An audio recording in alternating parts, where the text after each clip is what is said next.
We will have to devise innovative plans to ensure that minorities, particularly the Muslim minority, are empowered to share equitably in the fruits of development. They must have the first claim on our resource. दोस्तों अभी जो आपने video देखा वो मनमोहन सिंह जी का है, जो हमारे पहले के प्रधानमंत्री रह चुके हैं। उन्होंने अभी क्या कहा, अगर आपको समझ में नहीं आया तो अभी जो भाषण आप सुनोगे यहाँ पर आपको क्लियर हो जाएगा। और पहले जब उनकी सरकार थी उन्होंने कहा था कि देश की संपत्ति पर पहला अधिकार मुसलमानों का है। इसका मतलब ये संपत्ति इकट्ठी करके किसको बांटेंगे? जिनके ज्यादा बच्चे हैं उनको बांटेंगे।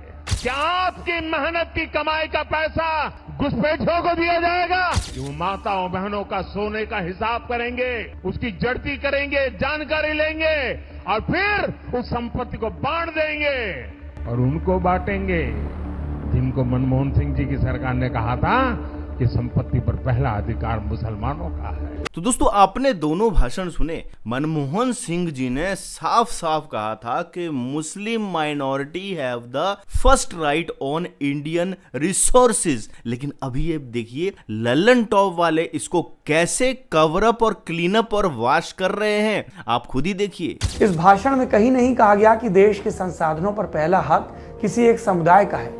मैं आप लोगों से पूछता हूं कि क्या जो लल्लन टॉप वाले या लल्लन टॉप जैसे जो न्यूज रिपोर्टर हैं, जो रिपोर्टिंग करते हैं, जो अपने आप को कहते हैं कि हम एक निष्पक्ष रिपोर्टर हैं, क्या लल्लन टॉप जैसे लोग जो हैं क्या वो गलत नहीं बोल रहे हैं? आपने खुद भी मनमोहन सिंह का भाषण सुना? अगर नहीं सुना तो एक बार फिर से इस वीडियो को रिपीट करके दोबारा से देखिए और दोबारा से देखिए कि क्या मनमोहन सिंह ने ये नहीं कहा था कि Indian Muslims have a first right on Indian resources, और प्रधानमंत्री मोदी जी ने उसी बात को हिंदी में अच्छे से एक्सप्लेन करके कहा।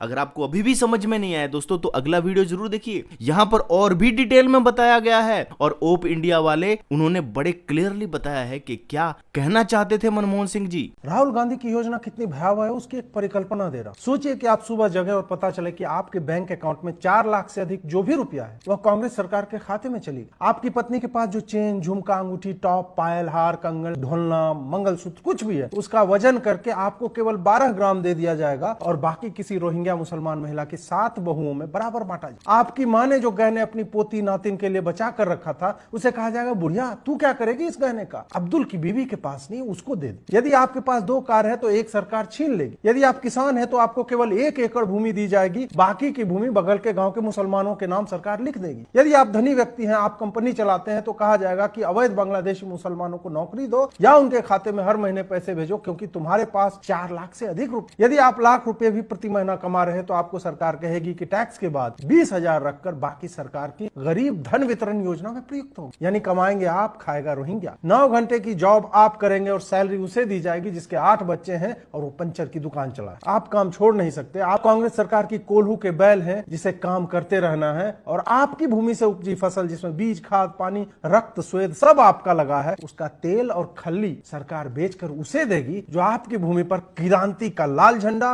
या अतिक्रमण का हरा झंडा गाड़ने को लालायित है। जग जाइए, वोट कीजिए वरना 4 जून को यह स्वप्न सत्य हो। दोस्तों अभी ये रिसेंटली राहुल गांधी ने एक भाषण दिया था जिसमें वो कह रहे थे कि गरीबों को हम खटाखट 10,000 रुपए देंगे और बाद में वो अपने ही बयान से पलट भी गए। आगे का वीडियो देखो। महीने का खटाखट आता रहेगा। एक झटके से हिंदुस्तान से हम गरीबी को मिटा देंगे। एक झटके से हिंदुस्तान से हम गरीबी को मिटा देंगे। A few moments later. देखिए ये कोई नहीं कह रहा है कि गरीबी को एक झटके में मिटाया जाए। हम ये कह रहे हैं कि गरीबी को गहरी चोट पहुंचाई जा सकती है। दोस्तों कांग्रेस नेताओं की आदत रही है कि वो अपने ही बयान से पलट भी जाते हैं, लेकिन ये जो खटाखट पैसे देने की बात करते हैं ये वही बिल है जो कांग्रेस लाना चाहती थी। अभी आपकी स्क्रीन पर ये जो दिख रहा है वो वही बिल की कॉपी है जो कांग्रेस लाना चाहती है। आप इस बिल को ध्यान से देखिए। The communal violence prevention control and rehabilitation of victims bill 2005, ये संसद में कांग्रेस राज में बहुत बार इन्होंने जो है वो प्रपोज किया, लेकिन बीजेपी के भारी विरोध के बाद इस बिल को वो इंप्लीमेंट नहीं कर पाए। अब आप खुद ही सोचिए, अगर ये बिल अगर आ गया तो इसमें यह कहा जाएगा कि अगर कोई हिंदू है और अगर हिंदू कोई अपराध करता है तो उसे अपराध माना जाएगा, लेकिन अगर कोई माइनॉरिटी का कोई भी बंदा अपराध करता है तो उसे अपराधी माना ही नहीं जाएगा। तो ये वही बात है जो मनमोहन सिंह जी ने कही थी कि भारत के रिसोर्सेज पे पहला अधिकार जो है वो मुसलमानों का है। हिंदुओं की प्रॉपर्टी को छीनकर मुसलमानों में बांटना यह कांग्रेस की शुरू से ही नीति रही है, जिसका सबसे बड़ा एग्जाम्पल भारत के टुकड़े होना है। अगर बीजेपी सरकार 1947 के वक्त रही होती या ऐसी कोई देशभक्त सरकार रही होती, बीजेपी को छोड़ दो कोई दूसरी सरकार रही होती, तो वो कभी भी भारत के टुकड़े नहीं होने देती। ऐसा नहीं था कि 1947 के वक्त ऐसे नेता नहीं थे। वल्लभ भाई पटेल हमारे एक नेता थे जो ये कभी नहीं चाहते थे कि भारत का बंटवारा हो। वीर सावरकर कभी नहीं चाहते थे कि भारत का बंटवारा हो, लेकिन जिन नेताओं के हाथ में हमने भागडोर उस वक्त दे रखी थी, या हमारे जो बाप दादा थे उन्होंने जो भागदौड़ दे रखी थी, उन लोगों ने भारत के टुकड़े करा दिए, और वो थे जवाहरलाल नेहरू और महात्मा गांधी जी। उनकी सरकारें थी। वोट बैंक पॉलिटिक्स और माइनॉरिटी अपीजमेंट में वो नंबर 1 रहे हैं, ये आप भी जानते हैं। और अभी भी आपके पास वक्त है कि अगर आप इस चीज को रोकना चाहते हो तो इसको आपको अच्छे कैंडिडेट को जरूर वोट करना है, ताकि जो हिंदुओं का पैसा है वो छीन कर बांग्लादेशी रोहिंग्यों को ना दिया जाए। क्योंकि आपको भी पता है जो भारत में रहने वाले जो जितने भी नागरिक हैं, चाहे उसमें हिंदू हैं, जो यहाँ के मुसलमान हैं, जो यहाँ पुश्तों से रह रहे हैं और पहले वो हिंदू ही थे अब कन्वर्ट होकर मुसलमान बन गए हैं, उनको कोई भी प्रॉब्लम नहीं होगी। मोदी सरकार ने ये बड़ा क्लियर करा है। लेकिन जो बाहर से रोहिंग्या यहाँ पर बस रहे हैं, उन रोहिंग्याओं की जो खाना पूर्ति है वो कौन करेगा? ऐसी आपको पता होगा इनके वोटर आईडी भी बन जाते हैं, इनके आधार कार्ड भी बन जाते हैं। बांग्लादेश से बहुत सारे लोग हमारे जो पश्चिम बंगाल, वेस्ट बंगाल, इनकी ममता बनर्जी दीदी के जो स्टेट है उसमें आकर बस रहे हैं और उनके आधार कार्ड भी बन जा रहे हैं। ऐसे लोगों को अगर ये वोट बैंक पॉलिटिक्स करेंगे, अपीजमेंट करेंगे, तो उनको खाने की जो जरूरतें हैं वो कहां से पूरी होंगी? दोस्तों, आज आपको पता होगा अगर आपकी 7 या 7.5 लाख एनुअल इनकम है तो उसके ऊपर कोई भी टैक्स आपको नहीं देना पड़ता है, जबकि जो पहले 2014 से पहले आपको 2.5 लाख तक कोई टैक्स नहीं देना पड़ता था, उसके बाद आपको टैक्स देना पड़ता था।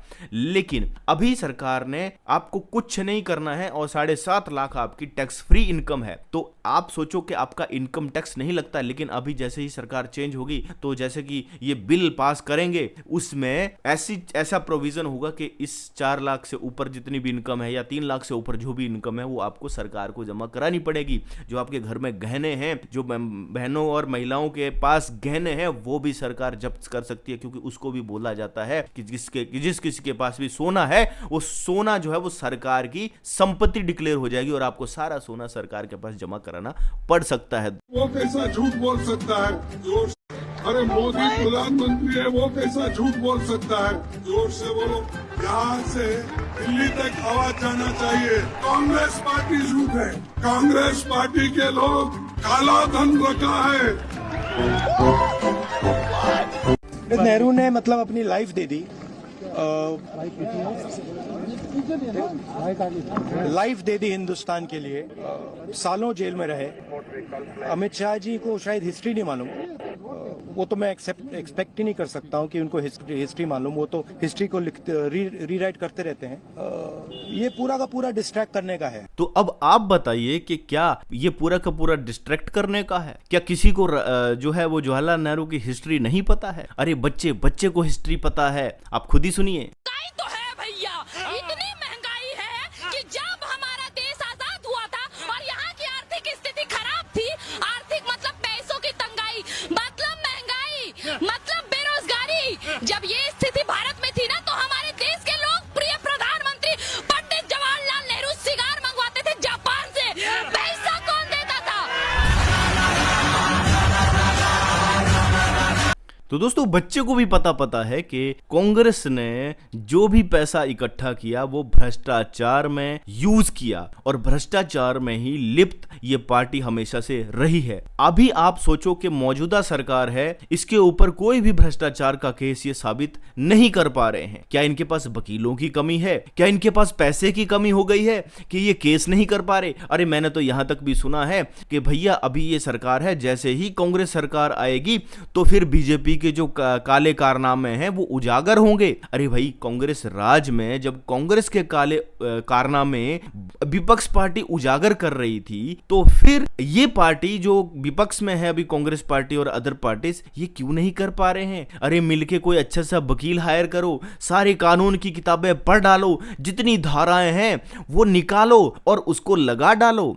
क्यों नहीं लगा सकते हैं? सब कुछ कर सकते हैं, लेकिन क्योंकि इनके पास कोई मुद्दा ही नहीं बचा है। अरे और तो और नरेंद्र मोदी जी इनको खुद क्लू दे रहे हैं कि एज ए विपक्ष आपको क्या करना चाहिए, लेकिन फिर भी इनको वो जो मोदी जी कहते हैं वो तो इन्होंने बिल्कुल करना ही नहीं है। जब हम ये क्लेम करते हैं कि हम आने वाले 5 साल में हम देश की इकोनॉमी को तीसरे पर लाएंगे, तो एक जिम्मेवार विपक्ष क्या करता? वो सवाल पूछता, अच्छा भाई बताओ, निर्मला जी बताओ कैसे करने वाले हो? अच्छा मोदी जी बताओ कैसे करने वाले हो? आपका रोड मैप बताओ।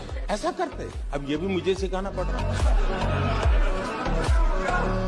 या फिर कहते हम चुनाव में जनता के बीच जाकर के बताएंगे कि ये तीसरे की बात करते हैं, हम तो 1 नंबर पे लेके आएंगे और ऐसे लेके कुछ तो करते यार। इतने सालों तक सत्ता में रहने के बाद भी कांग्रेस के पास न नीति है, न नियत है, न विजन है, न वैश्विक अर्थव्यवस्था की समझ है और न ही भारत के अर्थ जगत के ताकत का पता।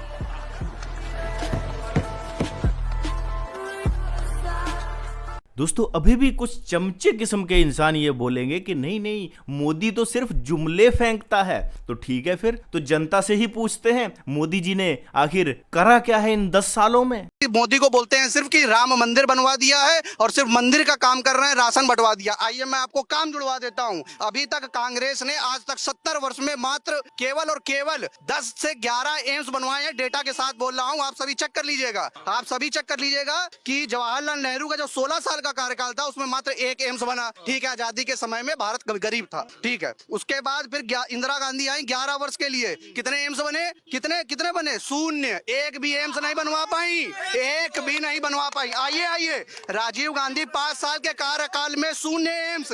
अटल बिहारी वाजपेयी आए थे, उनके कार्यकाल में 6 एम्स बनाए गए। आइए उसके बाद मनमोहन सिंह आए, 10 वर्ष के कार्यकाल में मात्र 1 एम्स बनाया और मोदी सरकार ने मात्र 10 साल में 15 एम्स बना के दिए। आप काम की बात करते हैं। अभी मैं झारखंड से आया हूँ। अच्छा। अभी एम्स में इलाज करा रहा हूँ। मेरा औकात नहीं था कि 1 लाख रुपए हम हॉस्पिटल में दे के इलाज करा लेते। आज फ्री में इलाज करा रहे, ऑपरेशन करा रहे हैं। अच्छा, अपने बच्चे झारखंड से आए हैं। हाँ, और मरते दम तक मोदी है। आयुष्मान कार्ड, इंदिरा आवास, मेरे अकाउंट में हर किसान सम्मान निधि का 2000 रुपए आता है। मैं किसान दिख रहा हूँ आपको, 30 साल मेरा उम्र हो गया है।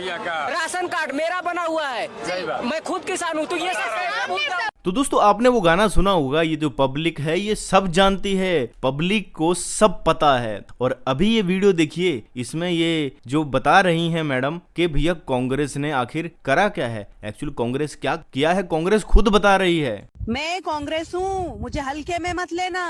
मैंने इसी हाथ से देश के टुकड़े किए हैं। मैंने ही पाकिस्तान बनाया हिंदू मुक्त, मैंने ही बांग्लादेश बनाया हिंदू मुक्त, मैंने ही कश्मीर बनाया हिंदू मुक्त। और अब मेरी तैयारी केरल, कर्नाटक, आसाम में चल रही है। और ऐसे ही हिंदू भाइयों का समर्थन रहा तो बहुत जल्द हिंदुस्तान को भी हिंदू मुक्त बना देंगे। ये वादा रहा आपकी कांग्रेस का। देखिए अभी भी बहुत सारे लोग ये कहेंगे कि ये सब प्रोपोगंडा है, लेकिन वकील तो झूठ नहीं बोलते। कानून जो कांग्रेस ने बनाए वो तो झूठ नहीं बोलते। एक ये कानून भी कांग्रेस ने ही बनाया है, आप खुद ही देख लीजिए। हमारे देश में एक ऐसा लॉ है जो कि कहता है कि अगर किसी हिंदू को लगता है कि भाई उसका मंदिर तोड़ा गया, उसके ऊपर मस्जिद बनाई गई या कोई और प्लेस ऑफ वर्शिप बनाया गया, तो आप कोई हिंदू कोर्ट भी नहीं जा सकता ये कहने की माय लॉर्ड ये मुझे वापस चाहिए। एक आदमी को ये राइट होनी चाहिए कि वो जस्टिस सीख करने कोर्ट जा चुके। ये आप मानते हैं? बिल्कुल, वरना डेमोक्रेसी है ही नहीं। हाँ। वरना तो ऑटोक्रेसी डेमोक्रेसी हो गई है। तो इस डेमोक्रेसी में ये लॉ है प्लेसेस ऑफ वर्शिप एक्ट, जो कि हिंदुओं को बार करता है कि आप कोर्ट भी नहीं जा सकते मांगने के लिए। अभी ये बीच में केस चल रहा था कि चलो 3 दे दो, कि काशी दे दो, मथुरा दे दो और राम जन्मभूमि। मतलब जस्टिस ऐसे होता है या जस्टिस फर्स्ट प्रिंसिपल से होता है? अब मैं आपको एक एग्जांपल देता हूं, जो ये पलायन हुआ एक्सोडस जिसे कहते हैं 1990 में कश्मीरी हिंदूज का, और अभी तक तो सुप्रीम कोर्ट ने 2 बार कह रखा है कि हम वो केस एट्रोसिटीज के केस है वो ओपन भी नहीं होने देंगे अगेंस्ट कश्मीरी हिंदूज। ये जुडिशरी ने कह रखा है कि हम नहीं खोलेंगे, नहीं खोल रहे वो, क्योंकि टू मच टाइम, बहुत समय जा चुका है। ये जुडिशरी ने कहा है, 1 बार नहीं 2 बार सुप्रीम कोर्ट ने। और ये जब ये कहा था उसके 6 महीने बाद 1984 में जो सिखों के अगेंस्ट हुआ था उसके लिए एसआईटी सुप्रीम कोर्ट ने ठहराई। वो पहले हुआ था, जबकि 6 साल पहले हुआ था। अब ये डिस्क्रिमिनेशन नहीं है। दोस्तों, अटल बिहारी वाजपेयी जी ने कहा था कि हम जो भी प्रधानमंत्री है या जो भी राजा है उसे जनता में भेद नहीं करना चाहिए। और जो मौजूदा मोदी सरकार है वो जब भी कोई जो नीति या कोई भी उनकी योजना आती है तो उसमें ऐसा नहीं है कि वो एक स्पेशल मुस्लिम कम्युनिटी को ही दी जाती है। ऐसा नहीं है दोस्तों, वो योजना सब गरीबों के लिए होती है। उसमें आर्थिक आधार पर जो है वो डिस्ट्रीब्यूशन होता है और उसके फायदे जो है वो सबको होते हैं। उसमें कहीं नहीं ऐसा लिखा होता कि हम ये स्पेशली मुसलमानों के लिए या अल्पसंख्यकों के लिए दे रहे हैं, या इस योजना को हम स्पेशली जो है वो हिंदुओं को दे रहे हैं या बहुसंख्यकों को दे रहे हैं। ऐसी मोदी सरकार नहीं करती है। लेकिन मैंने आपको बहुत सारे प्रमाण ऐसे दिखा दिए जिसमें कांग्रेस की एक नीति रही है मुस्लिम तुष्टीकरण करने की, मुसलमानों को खुश करने की।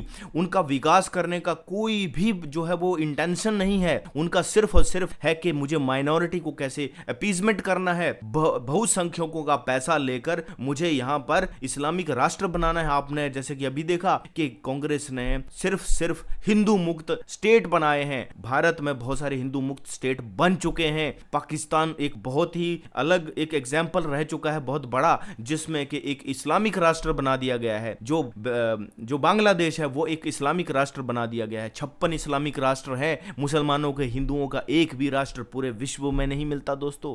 भारत में अगर हिंदुओं को बचाना है तो हमें एक अच्छी सरकार जरूर लानी है।